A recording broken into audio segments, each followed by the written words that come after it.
Bienvenue dans Aiguillage. Cette semaine, je vous propose tout un ensemble de réseaux qui ont au moins deux points communs. Le premier, c'est qu'ils ont tous été filmés à l'exposition de Meursault. Le second, c'est qu'ils représentent la ligne des Cévennes ou des sites ferroviaires qui sont proches de la ligne des Cévennes puisque situés en Auvergne. Et notre balade commence en Lozère, avec un module réalisé par les membres de l'association des modélistes ferroviaires ardéchois basés au Teil.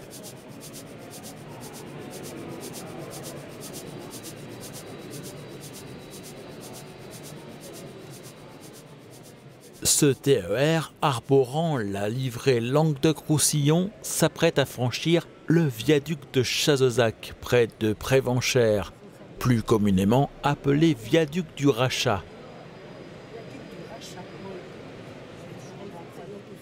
Un viaduc d'une centaine de mètres de long qui permet de franchir le Chazezac, une rivière allant se jeter dans l'Ardèche et qui est ici retenue par le barrage du Rachat et un plan d'eau épousant une courbe de la rivière.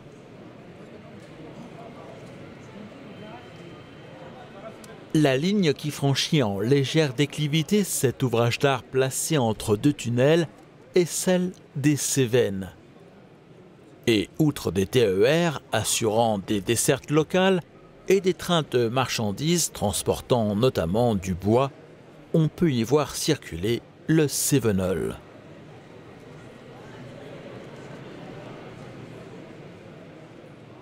Mais à l'heure où nous nous trouvons devant ce module, point de Cévenol. Mais qu'à cela ne tienne, car pour le voir circuler, il nous faudra tout simplement nous déplacer jusqu'au module voisin. Samuel Couy, l'un des membres de l'association des modélistes ferroviaires ardéchois et co-auteur des modules présentés, nous attend d'ailleurs devant celui représentant la gare de Monistrol d'Allier. Donc oui, on est venu donc avec le réseau, c'est la première représentation du moins de certains modules. Ouais. Donc Monistrol d'Allier qui a déjà été présenté. Et puis donc deux nouveaux modules, celui du Rachat et du viaduc de Poutès, voilà, donc, sur la ligne des Cévennes. Le Cévenol s'engage justement sur le viaduc de Poutès.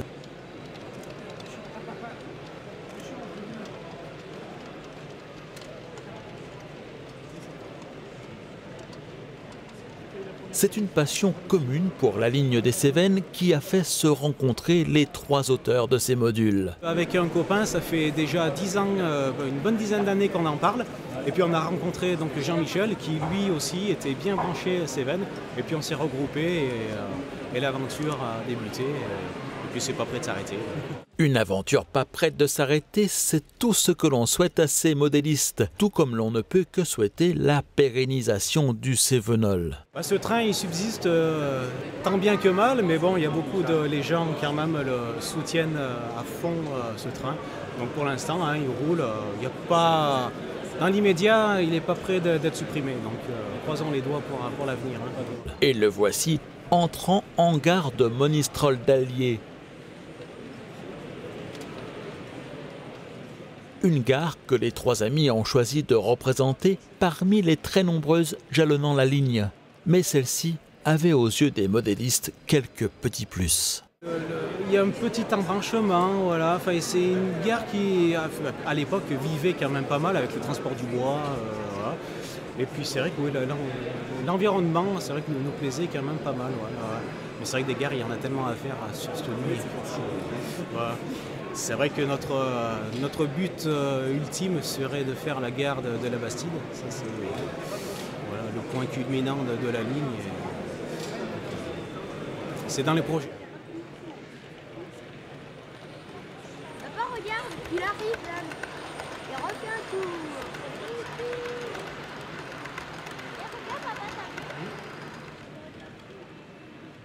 Le Cévenol toujours, circulant visiblement quelques années plus tôt sur d'autres sites de la même ligne des Cévennes. Il s'engage ici sous le tunnel d'Albépère, un ouvrage d'art mesurant plus d'1,5 km. Ici aussi, la ligne connaît une forte pente, 25 pour 1000 à l'intérieur même du tunnel. À l'époque de la vapeur, les 4 cheminées construites pour assurer l'aération de l'ouvrage ne parvenaient pas à évacuer assez efficacement la fumée des locomotives, et le tunnel était très fréquemment totalement opaque, et les mécaniciens et chauffeurs en ressortaient parfois à la limite de l'asphyxie. Il fallut construire alors une usine soufflante à son entrée nord pour remédier au problème. Celui-ci ne fut que partiellement réglé et les équipes de conduite devaient s'équiper de masques avant de s'engager dans le tunnel pour le traverser sans trop de dommages.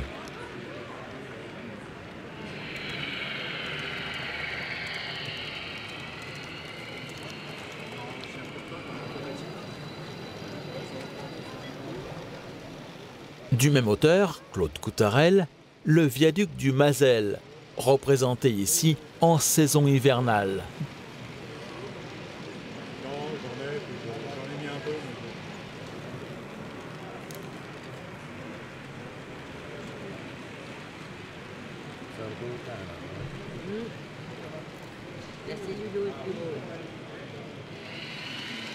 Dans une enfilade de tunnels, ce viaduc permet à la ligne de franchir l'Allier.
Changement d'échelle, mais décidément toujours la ligne des Cévennes. Laurent Alombert signe la réalisation de ce module en N, représentant une partie des gorges de l'Allier.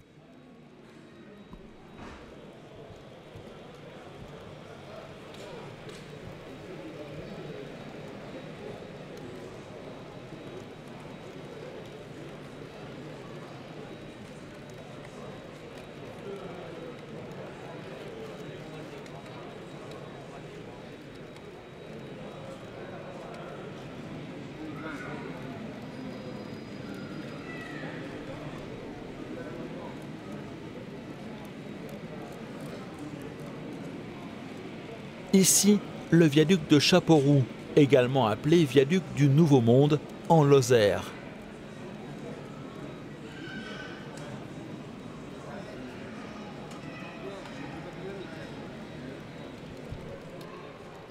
Le Cévenol est naturellement ici aussi au rendez-vous.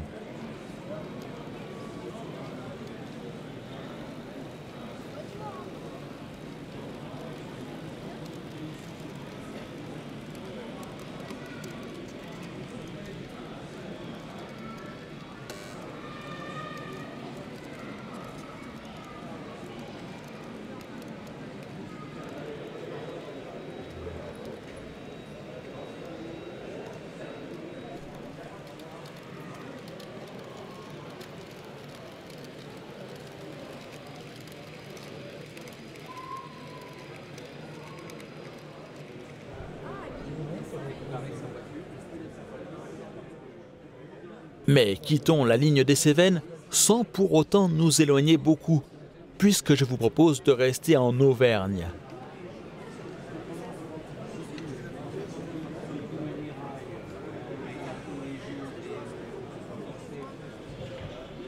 Voici la gare de Landera-Marsenat dans le Cantal.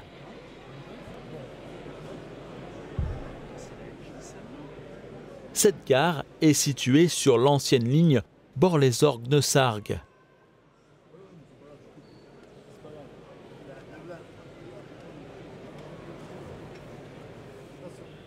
Sur le plateau du Césalier, à un peu plus de 1000 mètres d'altitude, cette gare était à l'époque, où elle était encore en service, la plus grosse gare française de transhumance.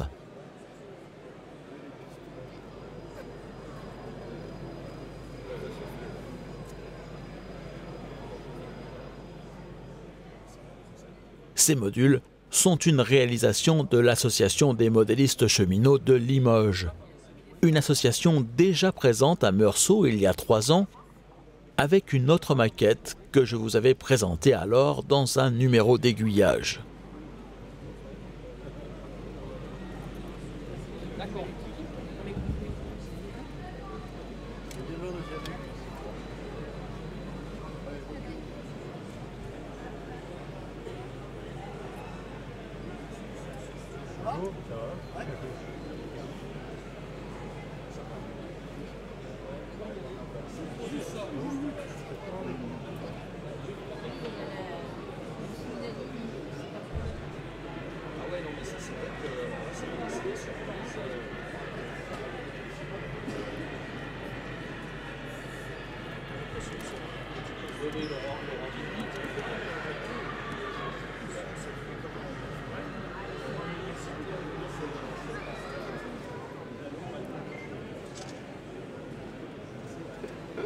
Oui, mais alors attends, je te dis pour les tâches.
Toujours l'Auvergne, avec un réseau également exposé à Sedan cette année, la gare de Pont-en-Pérat sur la ligne Bausson-Sambadelle.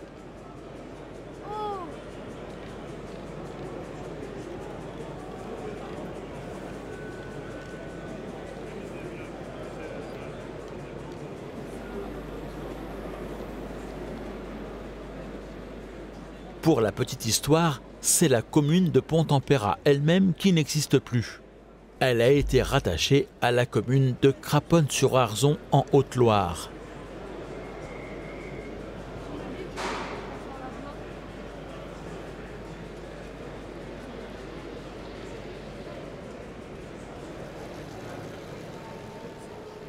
Sur le module de Michel Gachet, cette gare est représentée dans les années 70-80.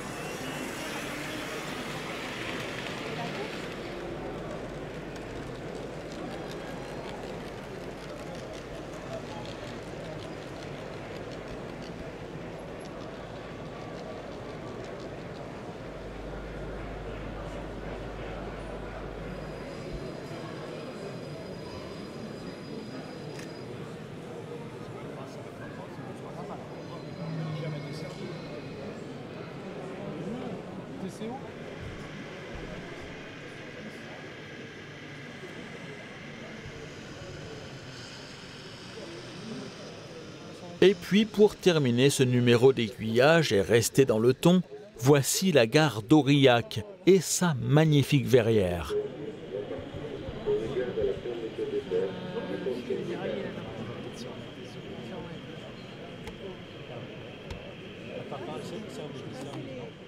Un projet dont nous suivrons l'évolution car son auteur, Gilbert d'Anguiral, s'est fixé comme objectif de recréer cette gare qu'il a beaucoup fréquentée étant jeune, ses grands-parents habitant juste à côté et son père travaillant à la SNCF.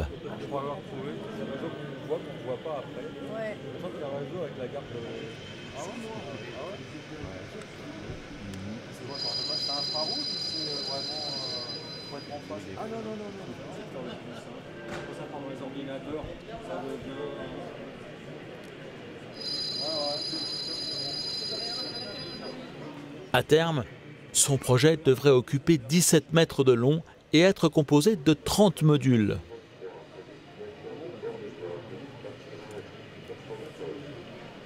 Mais patience, le modéliste estime qu'il lui faudra au moins une dizaine d'années pour venir à bout de son projet.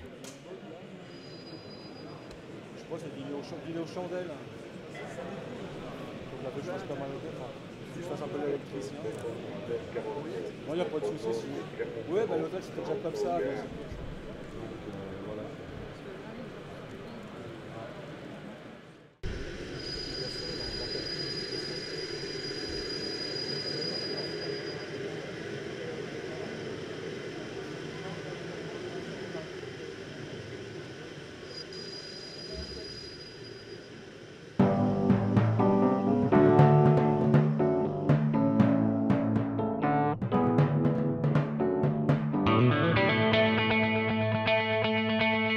Un petit air de vacances la semaine prochaine dans l'aiguillage puisque je vous propose de vous emmener sur l'île d'Oléron à la découverte du train touristique de Saint-Trojan. Un petit train qui a fêté vaillamment ses 50 ans mais qui, année après année, vous le découvrirez dans le reportage, doit lutter contre les éléments. Vous êtes nouveau sur ce site, soyez les bienvenus. Vous pouvez vous abonner à la chaîne YouTube d'Aiguillage, à sa newsletter pour être les premiers à être au courant de la mise en ligne d'un nouveau reportage. Et puis si vous êtes propriétaire d'un compte Facebook, pensez à aimer, faire aimer et partager la page d'Aiguillage.